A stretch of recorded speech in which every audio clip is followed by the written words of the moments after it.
এই কবির চুপ কর। এই কবির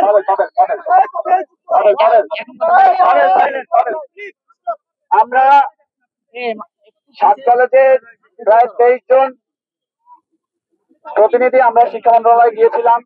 তারা আমাদেরকে ডেকেছিল। আমাদের যে এখানে যে উপস্থিতি, বিশ্ববিদ্যালয় অধ্যাদেশকে খুব ত্বরান্বিত করার জন্য আমরা যে এখানে উপস্থিত হয়েছি এবং অধ্যাদেশটা যত দ্রুত সম্ভব আমাদের দরকার, এই যে আমাদের কনসার্নটা, এটা আমরা তাদেরকে বোঝানোর জন্য মূলত আমরা আজকে এখানে জড়ো হয়েছিলাম। পরবর্তীতে আমরা যখন মন্ত্রণালয়ে গেলাম, আমরা মাইক নষ্ট হয়ে গেছে ভাই। আমরা প্রথমত আমি শিক্ষা উপদেষ্টা স্যারের সাথে দেখা করি। স্যার আমাদেরকে পুরো তাদের সম্পর্কে পুরো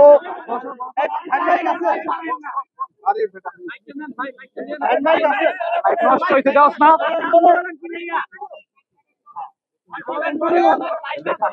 এই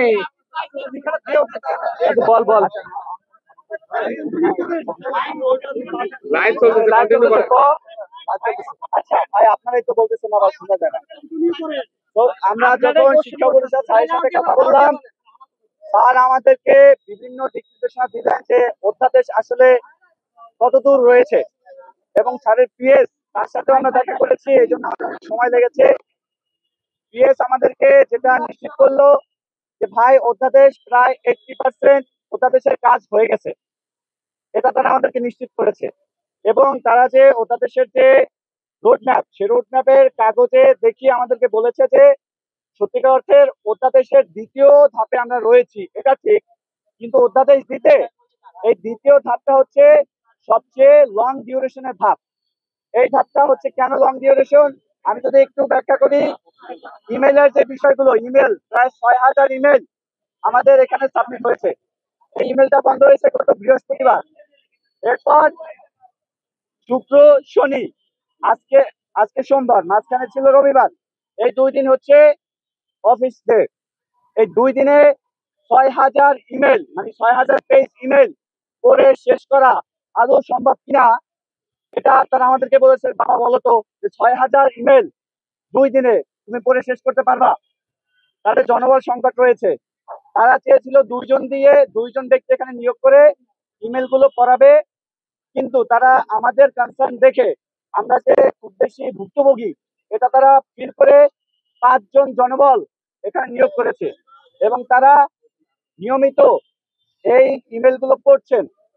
তারা যেটা আরো আমাদেরকে বলেছেন, এই ইমেল পড়ার ধাপটা যে লং, মানে 6000 ইমেল পড়া অনেক সময়ের ব্যাপার। এরপর এই দ্বিতীয় ধাপের মধ্যেই আবার বিভিন্ন অংশীজন রয়েছে, শিক্ষকরা রয়েছেন, প্রায় 1200 প্লাস শিক্ষক রয়েছেন, আমরা 1.5 লাখ শিক্ষার্থী রয়েছি, প্লাস এখানে রাজনৈতিক ছাত্র সংগঠনগুলো রয়েছে, তারপর বুদ্ধিজীবী রয়েছে দেশের। সবার সাথে আলাপ আলোচনা না করে তারা তাদের দায়িত্বশীল জায়গা থেকে কোনো একটা সিদ্ধান্তে আসতে পারে না। যার কারণে তারা আমাদেরকে এটা বলেছে যে ভাই তোমরা যে চাচ্ছ আগামী 3 দিন 4 দিনের মধ্যে আমরা অধ্যাদেশটা দিয়ে দিব, এই ডেট আমরা তোমাদেরকে দিতে পারবো না। এটা তোমাদের কাছে আমাদের পক্ষ থেকে একটা প্রতারণা হবে। এই যে 6000 ইমেল দেখা, প্লাস অংশীজন যারা রয়েছে, শিক্ষার্থী, শিক্ষক, রাজনৈতিক ছাত্র সংগঠন, বুদ্ধিজীবী, শিক্ষাবিদ, এদের সাথে আলোচনা করতে কোনোভাবেই 3 থেকে 4 দিনের মধ্যে সম্ভব না। এরপর তারা বলেছে যে পরবর্তী যে ধাপগুলো রয়েছে প্রতিটা ধাপই 2 থেকে 4 দিনের মধ্যে শেষ করা সম্ভব। এবং সর্বশেষ যে ধাপ, ক্যাবিনেটে উঠা, এই ক্যাবিনেটে উঠাইতে গেলে আমাদের মাননীয় প্রধান উপদেষ্টা মহোদয়কে থাকতে হবে, এবং ক্যাবিনেটে, অর্থাৎ ক্যাবিনেট বলতে বর্তমান উপদেষ্টা পরিষদের যারা আসলে এটার সাথে সংশ্লিষ্ট তাদেরকে থাকতে হবে। এখন শেষ পর্যায়ে গিয়ে যদি তারা সবাই দেশে তখন থাকে, তাহলে এটা খুব দ্রুত হওয়া সম্ভব। এখন যদি প্রধান উপদেষ্টা মহোদয় তখন যদি কোথাও বিদেশে সফর থাকে, সেক্ষেত্রে হয়তো সময় 2-3 দিন 4 দিন 5 দিন বেশি লাগতে পারে। তাহলে মোটা দাগে তারা আমাদেরকে যেটা বললো, বর্তমান যে ধাপে আমরা রয়েছি সেই ধাপটা হচ্ছে সবচেয়ে বেশি লং ডিউরেশন ফেজ, এবং পরবর্তী ধাপগুলো খুবই কম সময়ে 2 দিনের মধ্যে বা 3 দিন বা সর্বোচ্চ 4 দিনের মধ্যে অনেক ধাপ শেষ হয়ে যাবে।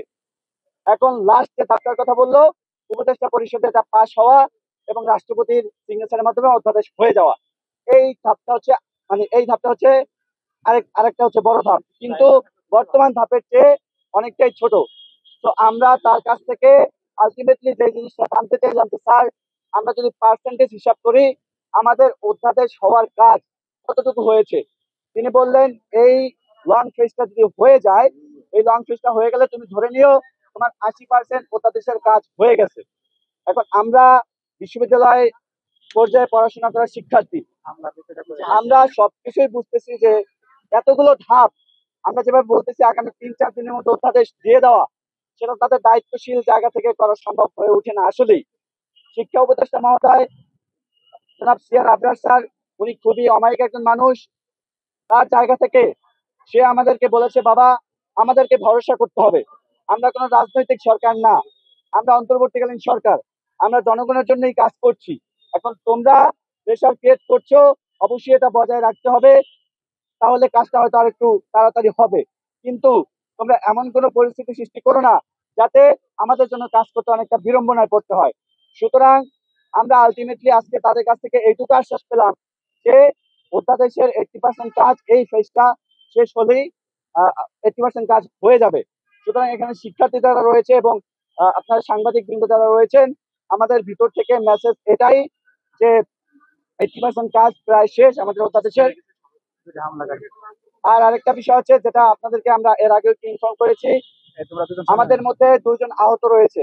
আজকে খুবই লজ্জা লাগছে আমার বলতে যে আমার শিক্ষকরা একজন শিক্ষার্থীকে মেরে রক্তাক্ত করেছে, তার মাথা হাতিয়ে দিয়েছে, তার হাত হাত ক্ষতবিক্ষত করেছে। আরেকটা শিক্ষার্থীর পা অনেকটা মচকে গিয়েছে, নাকি ভেঙে গিয়েছে এরকম। আবার 2 জন এই আন্দোলন চলাকালীন 2 জন শিক্ষার্থী সেন্সলেস হয়ে গিয়েছে। একজন ঢাকা মেডিকেলে, তাকে ইসিজি পর্যন্ত করাতে হয়েছে। আরেকজন ছাত্রী বেগম বদরুন্নেসা সরকারি কলেজের, তিনি আমাদের সাথে ভিতরে গিয়েছিলেন শিক্ষা মন্ত্রণালয়ে, ও একটু আগে সেন্সলেস হয়ে গিয়েছে। তো আমাদের অবস্থা আপনারা খুব ভালোভাবে অনুধাবন করতে পারছেন। আমরা মানসিক ভাবে, শারীরিক ভাবে খুবই মানবতার জীবনযাপন করছি। 1.5 লাখ শিক্ষার্থী, এই ছিল মোটামুটি। এটা আমাদের বিভিন্ন বিভিন্ন সেশনের শিক্ষার্থী রয়েছে, তাদের সাথে আমাদের বসতে হবে, দেন আমরা সবাই মিলে একটা সম্মিলিত সিদ্ধান্ত নিব। আজকের মতো আমরা শেষ করব।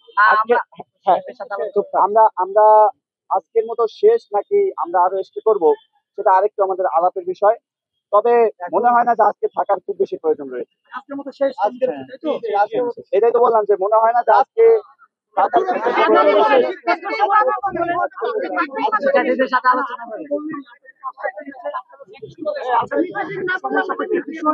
আজকে আজকে আমরা এই সংবাদ সম্মেলনের পর আনুষ্ঠানিকভাবে শুধু আজকের জন্য, যেহেতু রাত হয়ে গিয়েছে, এখানে মেয়ে শিক্ষার্থীও রয়েছে, আমরা আজকের জন্য স্থগিত ঘোষণা করবো। মামলার বিষয়টা মামলা